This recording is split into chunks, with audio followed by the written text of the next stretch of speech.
स्वागत है आपका। अस्सलाम वालेकुम। वालेकुम सलाम सर। वालेकुम सलाम। सर मैं शामुद्दीन बोल रहा हूँ दिल्ली से। मेरे को इन्फेक्शन है बहुत ज्यादा पूरी बॉडी पे और शुगर भी है और मेरे मुंह में पूरी पपड़ी जम जाती है। कोई भी गर्म चीज खाता हूँ सूट नहीं करती। तो बेटा इन्फेक्शन पूरी बॉडी पे कैसे बताएंगे? पूरी बॉडी पर है मतलब स्किन में है? स्किन में है, एलर्जी टाइप है। ठीक है, और वो कभी कभी इतनी बढ़ जाती है कि चेहरे पे पपड़ियाँ सी जम जाती है। ठीक है बेटा। जी। मैंने इलाज बहुत करा लिया लेकिन वो सूट नहीं कर रहा मुझे। दवाई खाता हूँ तो ठीक रहता हूँ लेकिन फिर हो जाता है। तो देखिए एक आसान नुस्खा है, वो कोशिश कर लें। मैंने बहुत अच्छा नुस्खा ये बताने जा रहा हूँ। देखिए ये जो खाने का सोडा आपके किचन में होता है, मीठा सोडा भी कहते हैं, आपको नहीं पता होगा तो घर में जो जिम्मेदार होंगी किचन की वो बताएं। मीठा सोडा, एक चुटकी मीठा सोडा और एक चुटकी नमक जैतून असली वाला, नकली मत ले लेना। एक चुटकी मीठा सोडा, ये चुटकी कहता हूँ मैं इसे, एक चुटकी नमक जैतून असली वाला पानी में मिलाएं, 2 गिलास पानी में, और रोज़ाना एक बार पीना शुरू कर दें और बस काफ़ी है। आपके सारे इमराज, जो भी इन्फेक्शन, मुंह में जो प्रॉब्लम हो, पेट पे प्रॉब्लम हो, ये गर्मी है, खून की हिद्दत है, खून की सफाई भी करता है, गैस भी खारिज करता है, कब्ज भी तोड़ता है, लीवर भी अच्छा करता है। ये स्किन के तमाम प्रॉब्लम्स के लिए, चाहे मुहासे निकलते हो, दाने निकलते हो, खुजली निकलती हो, इस सब में बड़ा कारआमद है। आप इसे इस्तेमाल करके देख सकते हैं। जी। होशियारपुर से है ओम प्रकाश जी, स्वागत है आपका। हेलो जी सर। वैद्य जी प्रणाम। जय हिंद, स्वागत है। हाँ वैद्य जी, ये कह रहा था कि ये नींद नहीं आती है करीब 20 साल से। अच्छी सी नींद जो है वो नहीं आती है। कितनी उम्र है मरीज की? 40। ठीक है।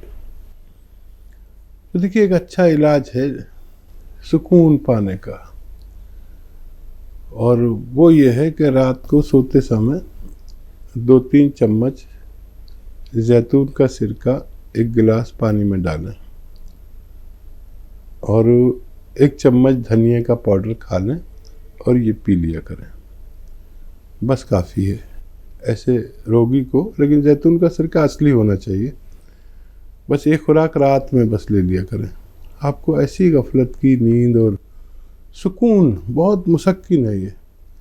अगर मुझे भी कभी नींद ना आए तो मैं भी ये करता हूँ, बहुत ही सुकून मिलता है और गफलत की नींद आती है। अक्सर कभी कभी जब ज़्यादा बोझ हो, नींद ना आए, ख्यालात परेशान करे, तो मैं भी एक खुराक ये ले लेता हूँ। जी। कॉलर है इंदौर से कर्नल वर्मा जी, स्वागत है आपका। नमस्कार जी नमस्कार सर। आदाब वसीम साहब। आदाब, जय हिंद कर्नल वर्मा साहब, स्वागत है। आपकी सेहत कैसी है सबसे पहले तो मैं जानना चाहूंगा। कुछ बेहतर आपकी दुआ से। और मेरी एक गुजारिश है और एक ख्वाहिश है। ख्वाहिश ये है कि अच्छा काम करो या गुनाह करो, दोनों सूरत में इम्तिहान देना पड़ता है। तो मेरे इम्तिहान की दायरा कम हो जाए और राहें आसान आए, ये दुआ करें आप। और दूसरी ये कि आपके मंसूबे जो आपने सोच रखे हैं उसमें आपको मुकम्मल कामयाबी मिल जाए, ये मेरी ऊपर वाले से इल्तिजा है बतौर खास। बहुत शुक्रिया, बहुत नवाजिश आपसे। मुझे यही उम्मीद कर्नल वर्मा साहब। मैं आपके उस फैसले पे एतराज तो नहीं करता हूँ, लेकिन हो सकता है कभी मैं भी आपके ऊपर बोझ बन सकता हूँ। मगर ये आवाम की ख्वाहिश भी जो है उसको थोड़ा उसके बारे में भी सोच लेना जरा। भले से 1 हफ्ते में या 1 महीने में आपके मतलब टीवी पे दीदार हो जाए भले से। जी जी जी। ठीक है कर्नल साहब, देखिए ये तो रहेगा कि शायद मुझे आप लोग छोड़ने नहीं देंगे, लेकिन मुख्तसर हो जाएगा शायद, मतलब एक दो शूट वहीं से गांव से कर लिए। अभी तो वहाँ नेटवर्क ही ऐसे नहीं है जहाँ से के शूट कर लो, लेकिन मैंने कोशिश शुरू कर दी है और बस दुआ चाहिए आपकी। मेरी बड़ी तमन्ना थी और बहुत बार मैंने ऐसा करने की कोशिश की है, अमल नहीं किया था, अब अमल शुरू कर दिया है। अमल से ज़िंदगी बनती है, जन्नत भी जहन्नुम भी। ये खाकी अपनी फितरत में ना नूरी है ना नारी है, तो हम जैसा अमल करेंगे वैसी हमारी ज़िंदगी हो जाती है कि हमें दोज़ख में जाना है या जन्नत में जाना है, इसका अमल से ताल्लुक़ है। तो दुआ करें कि ये सब हो पाए। और बहुत इरादे हैं, बहुत सोचता हूँ, तो इस लायक भी ना हूँ तब भी सोच लेता हूँ कि क्या पता मेरा इरादा जानकर भगवान को अच्छा लगे और वो उसमें कामयाबी दे दे। इंदौर से है कर्नल वर्मा जी, स्वागत है आपका। नमस्कार। नमस्कार सर। आदाब वसीम साहब। आदाब, स्वागत आपका कर्नल वर्मा साहब। बस अब तो मैं एक गुजारिश के लिए फोन लगाया था कि आप दोनों का भी बहुत बहुत धन्यवाद, और जो जितने भी लोग ये प्रोग्राम दिखाते हैं उन सबका धन्यवाद इसलिए कर रहा हूँ मैं कि कल जो छत्तीसगढ़ से जो फोन आई थी और आज भी ऐसी एक फोन आई थी आपने, उनको आपने बहुत अच्छे तरीके से ऑपरेट करा। मुझे बहुत खुशी हुई क्योंकि समझदार इंसान की कॉल अगर कट जाए तो इतना अफसोस नहीं था जितना एक ना समझ आदमी का कॉल अटेंड करे तो, क्योंकि कॉल बड़ी मुश्किल से लगती है। उनको आपने पूरा मौका दिया, मुझे बहुत खुशी, इतनी खुशी हुई कि मैं अल्फाज नहीं मिल सकते मैं आपको किस तरह बयान करूं। जी वर्मा साहब, आप बड़े कदरदान हैं। और कोई सवाल है? सवाल तो यही है कि जो गर्म पानी का मसला है, अगर आदमी थक जाता है और अगर एक गिलास गर्म पानी पी ले तो उसमें इतनी एनर्जी आ जाती है कि मतलब वो आदमी फिर चलने लग जाता है। जी जी जी जी, कर्नल साहब आप कदरदान हैं, बहुत कदरदान हैं, हर बात की कदर करते हैं।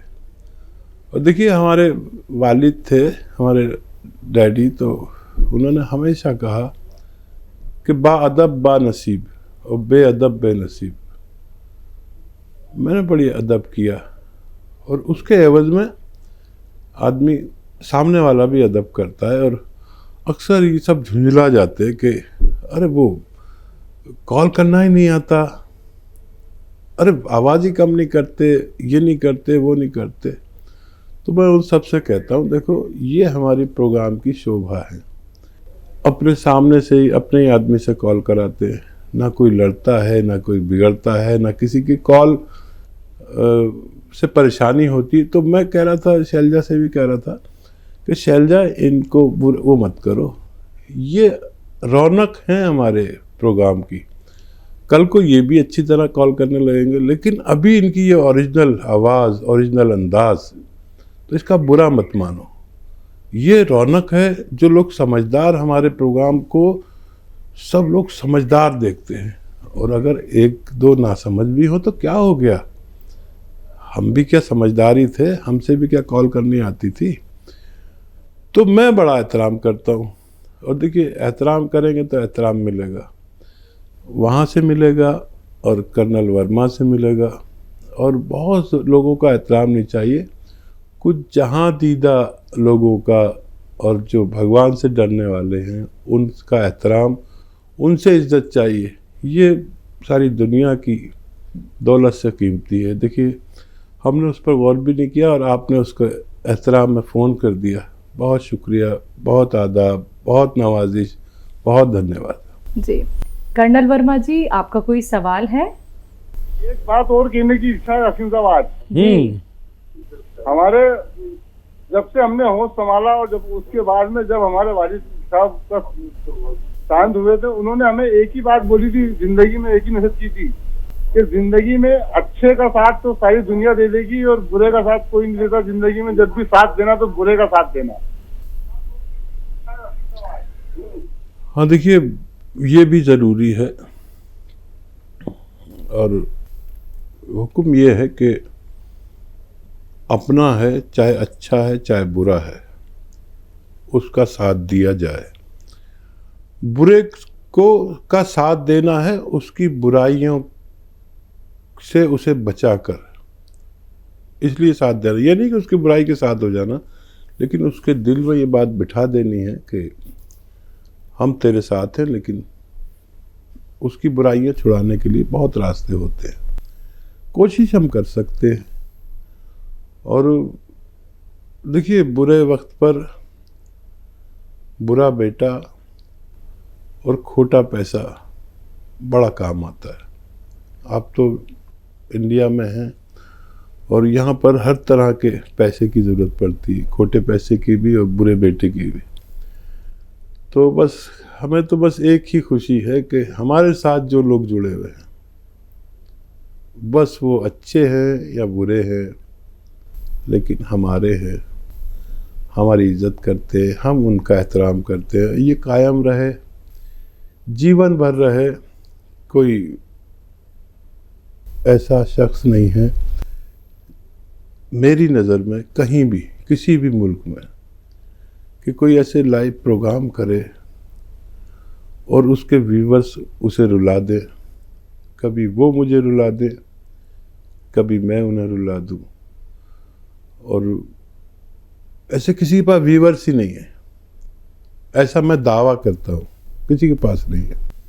मेरे पास दुनिया की बेहतरीन क्रीम जुड़ी हुई मुझसे, जिसमें नाम किसी एक का लेना तो अच्छा नहीं है, क्योंकि ये लाखों लोग हैं जिनसे बात भी नहीं हो पाती, लेकिन नमदीदा करके चले जाते हैं, आंसू निकाल के चले जाते हैं, और सुबह से कई बार रो लेते हैं। और बहुत शुक्रिया आपकी बात का। बिल्कुल। अगले कॉलर हैं रमेश जी, स्वागत है आपका। जी नमस्कार जी। जी नमस्कार सर। जी सवाल करिए। हाँ मैडम जी, मेरे को क्या है, हाथ पैर में जकड़न सी होती है, दर्द होते हैं सुबह सुबह में। सुबह तो ठीक रहते हैं, पर सुबह में दर्द होता है। उम्र कितनी है? उम्र है 49। 49। देखिए, ये उम्र है ये सब रोग होने की। अभी से इसकी केयर कर ले। और गौन स्याह नाम का एक काला गौन जो अत्यधिक नकली मिलता है, असली लेने की जिम्मेदारी लें। असली गौन स्याह, और आधा आधा ग्राम एक चम्मच शहद में मिलाकर 2 बार खाएं दिन में, खाने के बाद। और भगवान से मदद मांगें, और वेस्टर्न टॉयलेट, ये कुर्सी वाला शौचालय इस्तेमाल करें, और असली गौन स्याह लेने की कोशिश करें। अगर मिल जाएगा तो फ़ायदा होना मुमकिन है। अगले कॉलर हैं हमारे साथ, स्वागत है आपका। सुधा जी स्वागत है आपका। हाँ बेटा, आपको भी जी मैम। सलाम। भाईजान आपको भी सलाम। स्वागत सुधा जी आपका बहुत बहुत। जी, आप मेरा सवाल ये है कि आपने कलौंजी कहा था, अभी बता रहे हैं 2 दिन पहले, कि ज्यादा तीसरी नहीं रखनी चाहिए। मेरे सेवन ने ज्यादा तीस दी, तो मैं सिरके में मिला दूं क्या? मैं सिरका बना रही हूँ जो, उसके अंदर मिला दूं, वो पिसी हुई 2-3 महीने की होगी पिसी हुई। हाँ देखिए, जो खुशबू होती है अगर वही है तो आप मिला सकते हैं। जो कलौंजी की खुशबू होती है, और अगर बदल गई है उसकी खुशबू, तो फिर नहीं मिला सकते। सुधा जी, हम तो आपको पहले भी याद करते थे, अब भी याद करते हैं। आप अक्सर जब हमारे बहुत चाहने वालों का जिक्र होता है, हमें बहुत रेस्पेक्ट देने वालों का जिक्र होता है, तो मैं आपका नाम ज़रूर लेता हूँ। और कुछ मजबूरियाँ हो जाती हैं, संपर्क पूरी तरह नहीं हो पाता, लेकिन आप हमारे बहुत करीब हैं और हमारे भला चाहने वाले हैं। बहुत शुक्रिया हमारे साथ जुड़ने के लिए, बहुत शुक्रिया।